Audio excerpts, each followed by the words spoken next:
फटल बांस के भुगल, जब देखा मुंह उठा के लात खाया जला।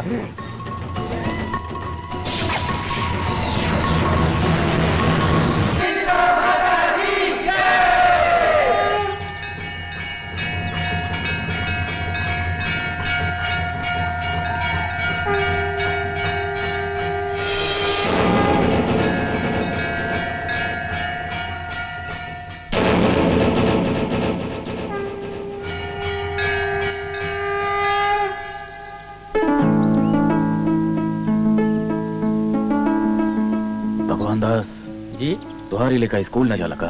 मसीहा बाबू हमते के रोज स्कूल भेजत रहनी, बाकी गांव के छोकरन के साथ एहरो घूमत रहेला। यही बदे सोचनी कि ई माला बनावल तो सीख जाए। भगवान दास, शिक्षा इंसान के जीवन का सबसे बड़ा धन होला, लेकिन अफसोस कि तू लोग इस शिक्षा की अहमियत ना समझेला।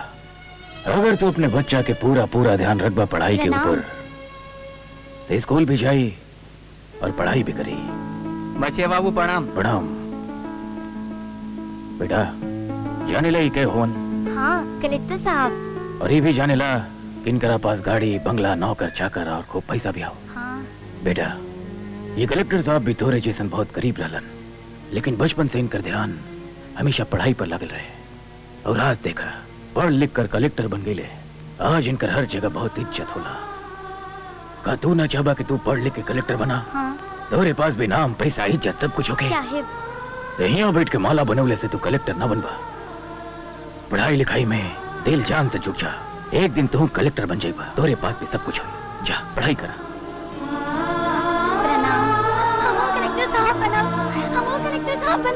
जरूर बनबा, जरूर बनबा। भगवान दास, एक बार तोरा बेटा के हम पढ़ाई के खातिर कनी तो इतना उत्साहित हो गई, अगर तू एकरा के रोज रोज का बा तो दिल जान से पढ़ाई में जुट जाई। मसीहा बाबू, मसीहा बाबू, बुढ़ौती से आंखों की रोशनी चल गई। ऑपरेशन करावे के कुछ मदद कर दे। गंगा काका के ऑपरेशन में जितना खर्चा लगेगा दे दिया, और ध्यान रखिए ऑपरेशन बहुत ही तरीका से। मसीहा बाबू, हमारी बहन की डोली ना उठ पाई मसीहा बाबू। आप वहाँ चली तो मसीहा बाबू सब ठीक हो जाए। मसीहा बाबू जिंदाबाद, मसीहा बाबू जिंदाबाद, मसीहा बाबू जिंदाबाद।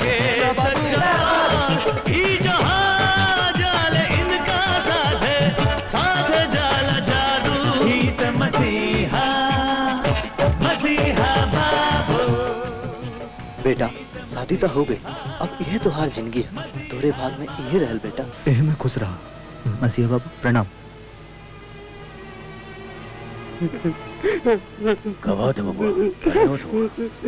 हमारे बियाह काली दुल्हन से कराए देला। हमरे के समय ताना मारी कि तो दुल्हन काली है, तो दुल्हन काली है।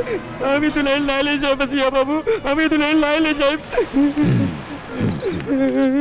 दुल्हन के लिए क्या हुआ? बेटा कुछ ना हो, रो मत। अरे ना समझ भाई बेटा, तू एक संगी है खातिर शादी ना करे के चाहता काहे की काली है? अरे बेटा शादी दो आत्मा के मिलन है। इंसान के इज्जत ओकर गोर या करिया होके से ना होला। इंसान का इज्जत होला ओकर गुण और व्यवहार से। का बात बताई बेटा, हमने तो मामूली इंसान है। यहाँ भगवान किशन भी जब धरती पर इंसान के रूप में पैदा होलन, वो भी एगो काला इंसान बन के, और फिर भी उनके ऊपर सब गोपियां फिदा रही, और सारी दुनिया में काला किशन के पूजा होला। अगर तू दोनों शादी के बाद हंसी खुशी और प्रेम व्यवहार से रहा तो दुनिया तोरे ऊपर हंसी ना बल्कि तुहार इज्जत करी, सम्मान करी बेटा, मान सम्मान करी।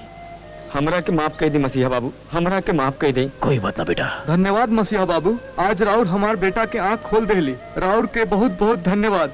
मसीहा बाबू मसीहा बाबू जिंदाबाद, मसीहा बाबू जिंदाबाद। हमरा भी राउर लोगन से कुछ कहे के बा। राउर लोगन भी शादी से पहले लेका लेकी के एक दूसरे से मिले दी, एक दूसरे के जाने समझे के मौका दी। कहे कि शादी ब्याह गुड्डा गुड्डी के खेल ना होला, बल्कि पूरी जिंदगी के मिलन होला, साथ होला। मसीहा बाबू जिंदाबाद, मसीहा बाबू जिंदाबाद। I put on your cases. अरे तुझ जैसे लोगों को तो इंग्लिश समझ में आएगी, तो सुन मैं तुझे हिंदी में समझाती हूँ। तुझ जैसी छोटी सोच रखने वाले लोग छोटे ही होते हैं।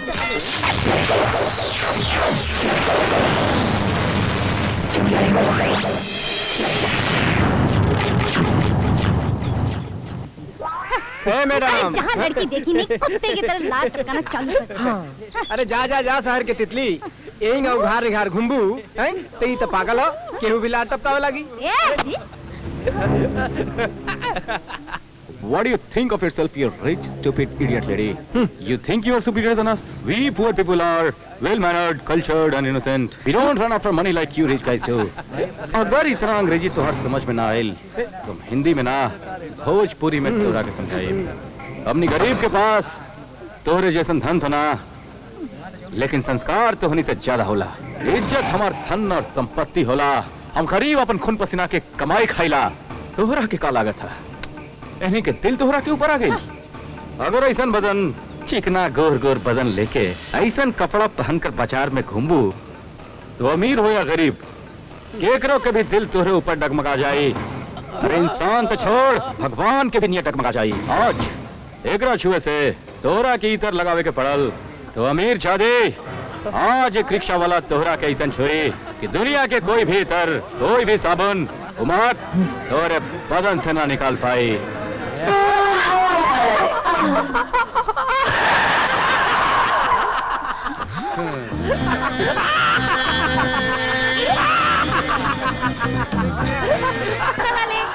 रिक्शा वाले कहाँ चल गए? रिक्शा वाले पता नहीं कहाँ मर गए। अपनी तिरछी नजरिया से काला ढकनवा निकाल कर देखबो, रिक्शा वाला जरूर नजर आई। ओहो, तो तू हवा रिक्शा वाला। 10 पैसा के औकात, अब बात करेला 10 करोड़ के। चलावे के तरह रिक्शा और रकम तो देखा हवाई जहाज ड्राइवर से भी ज्यादा। ए बिलाई थी बिल्ले, तोरा के मालूम ना बा कि बाजार में शंकर के रिक्शा की कीमत हवाई जहाज से भी ज्यादा बा। अच्छा ठीक बा, चल के हमनी के नवपुर गांव छोड़ दे। ऐसा नकर से बात करे वाले पर तो शंकर अपन पाप के बिना खड़ा कर सकेला। जा जाके तमीज से कहा जा। ए चुप, तोहरे जैसे गवार से मुंह लागल बेकार बा। ए चला चली। नक चढ़ी लड़की बिलाई थी बिल्ली। अच्छा मजा चखाऊंगी ना।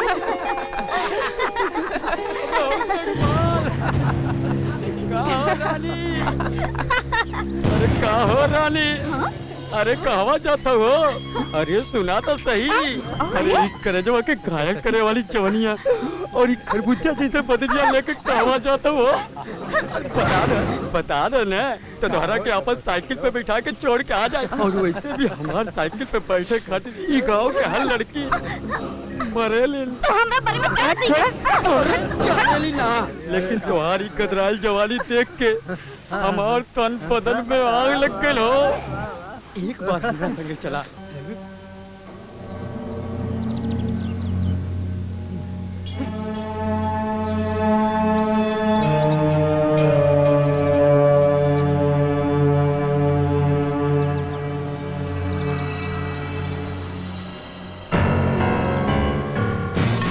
कार फटल बांस के भुगल, जब देखा मुंह उठा के लात खाया जला।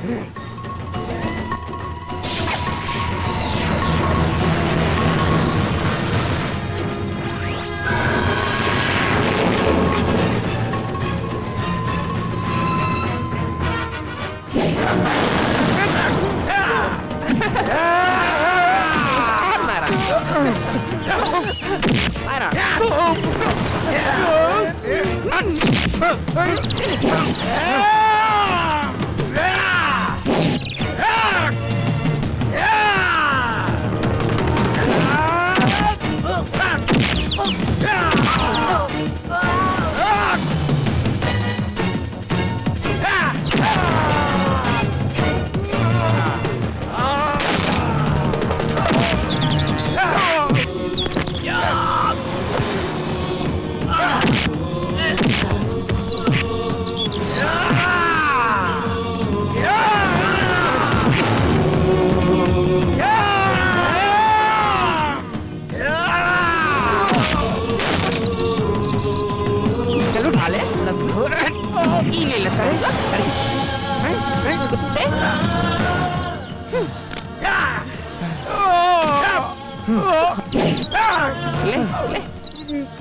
मार दूर दे बढ़िया और मार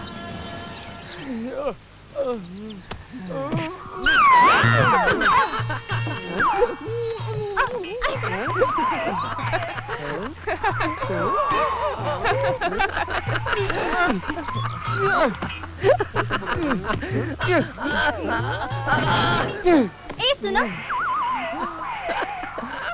चल भाग कुकुर। अब तले चला हमके पहुंचा दा अपन रिक्शा से। आ गेलू ने लाइन पे, चला बेटा। का मरला हवर गुंडन के। Click on the bell icon to get regular updates from Venus.